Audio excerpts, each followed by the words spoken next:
Actually, I needed to put a small chat with you about that. Your operation with that bumper harvest company, you will have to stop it. I mean, you will have to suspend your shipments for a while, then. The president has already banned that Monsanto thing, no?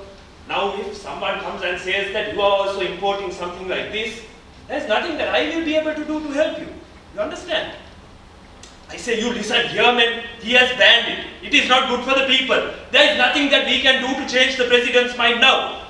And anyway, the customs people are not taking bribes also these days. So you will have to stop it.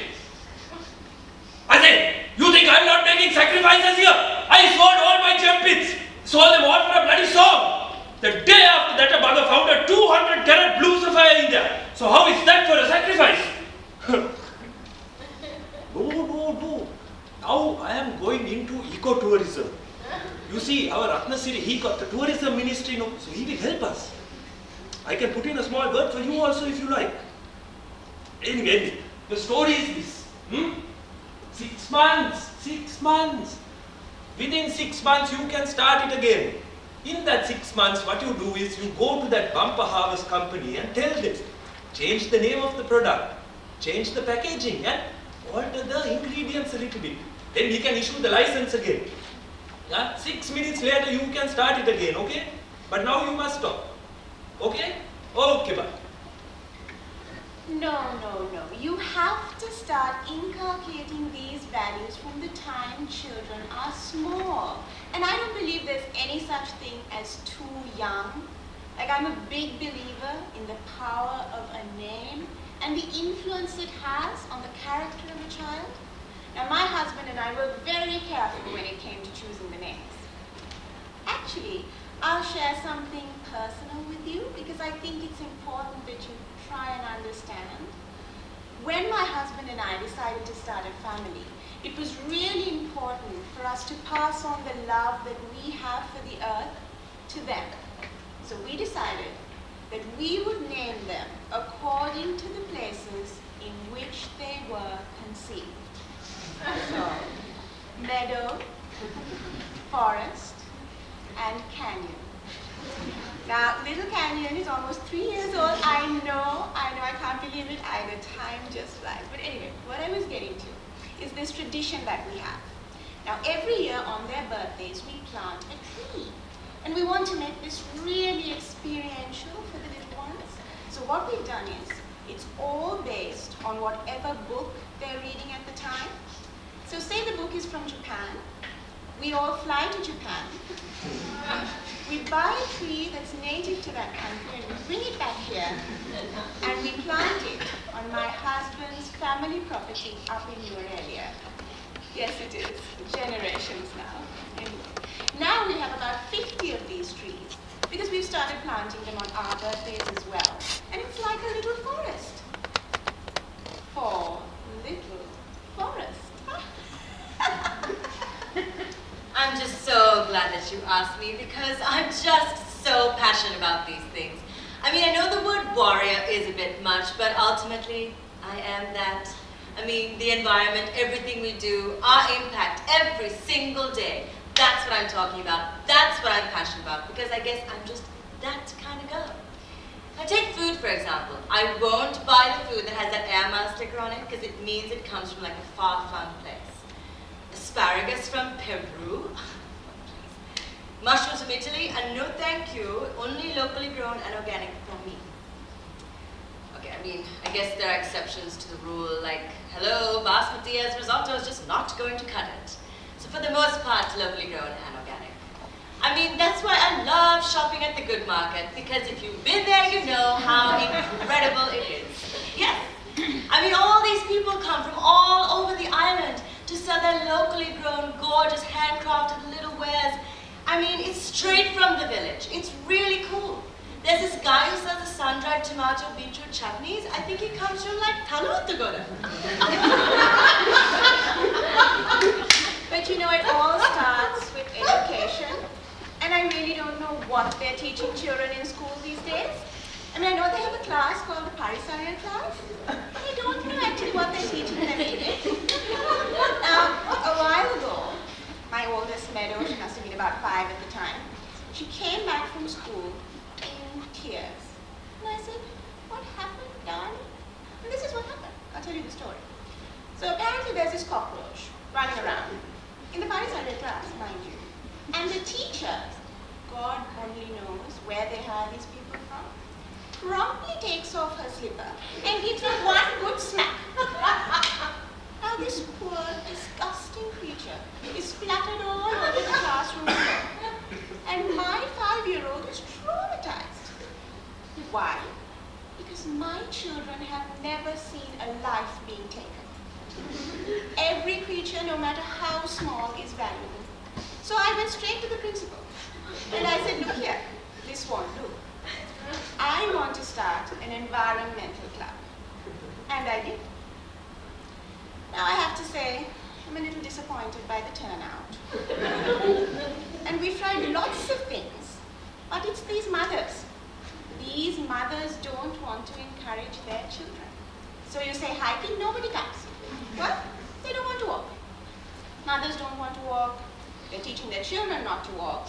And what is the result? Childhood obesity and diabetes. We even tried to entice them with iPads so that they could, take pictures of the flora and the fauna along the way, but nothing. I mean, is this the generation we're raising? I find it completely unacceptable. One thing, that teacher, not there anymore.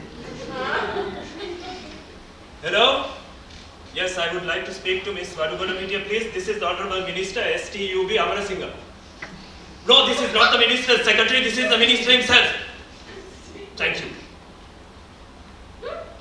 Ah, Shirani. Hi, how? You got my flowers? Thank you very much. I'm very happy.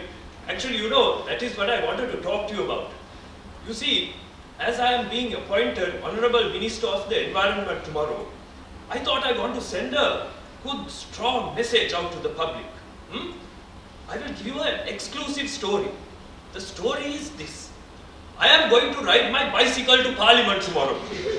Yes, all the way from my house on Horton Place down to Castle Street and on to Parliament Road and all the way to Parliament. Alone.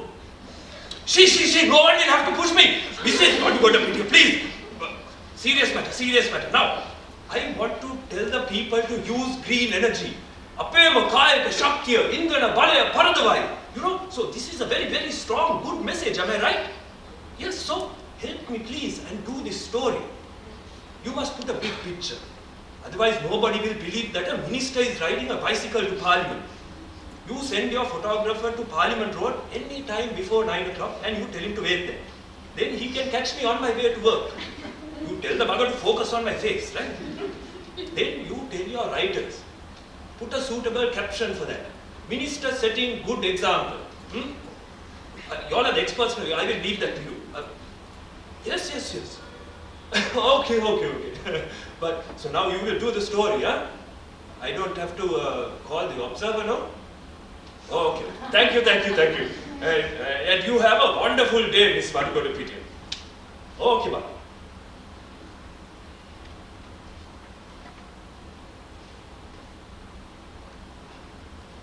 I said, Rajpal, I have an exclusive story for you.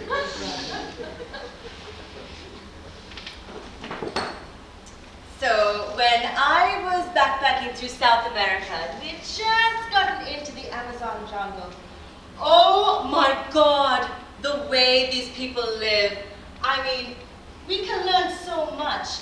This is the story I want to bring back to the people of this country. They need to know. They need to see. The way they build their houses, it's like genius. The salt of the earth, beautiful natives. They don't know anything, but they build their houses completely sustainably. Like no metals, no nails, no wiring. Just totally biodegradable.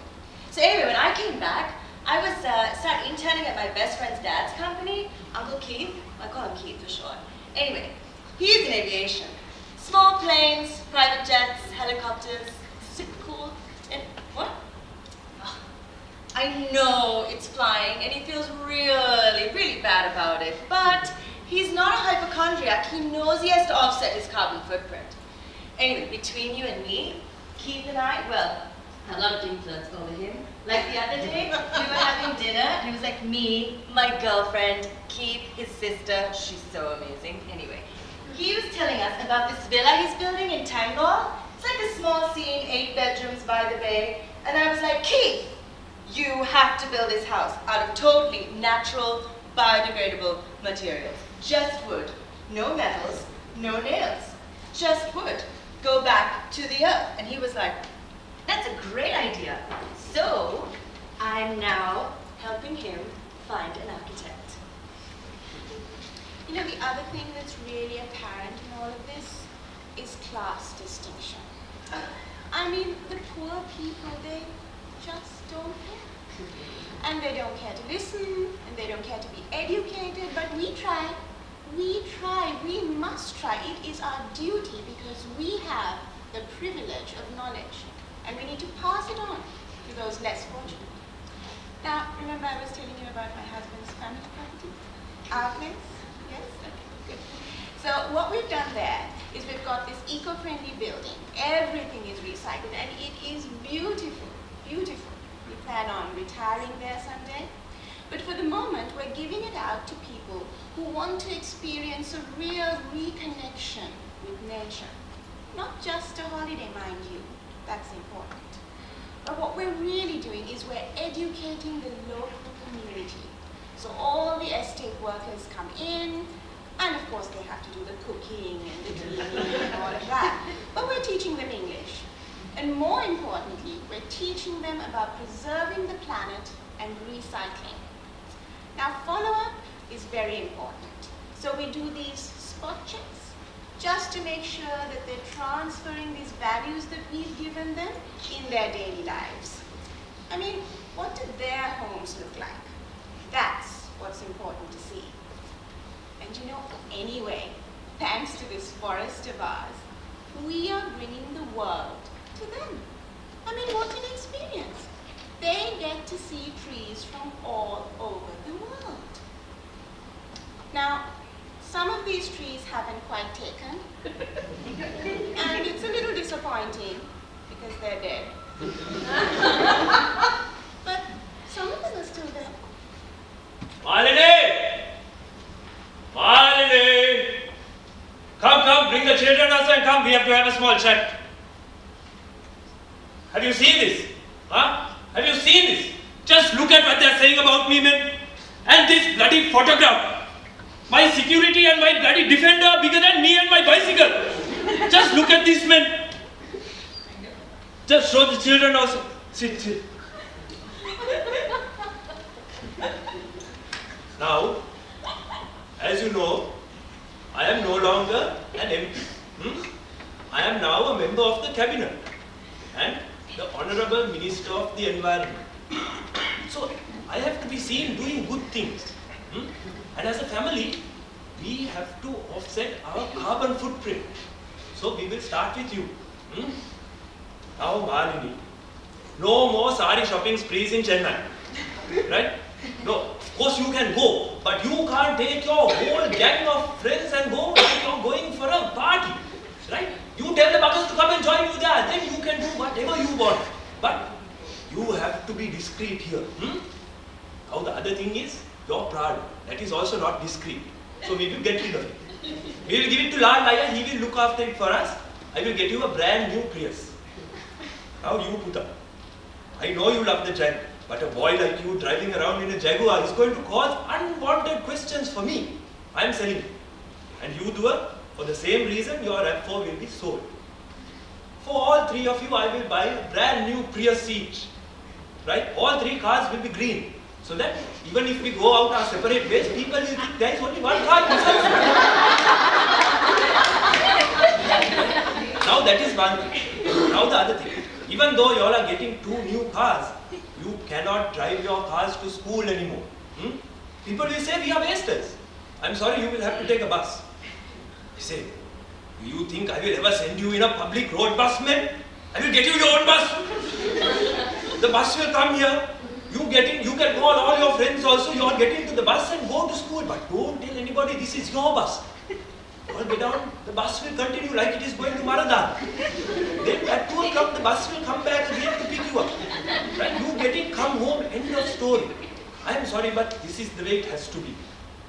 Then that bugger Ravi, when is he coming back from the States? You tell that bugger, no more flying business to Colombo.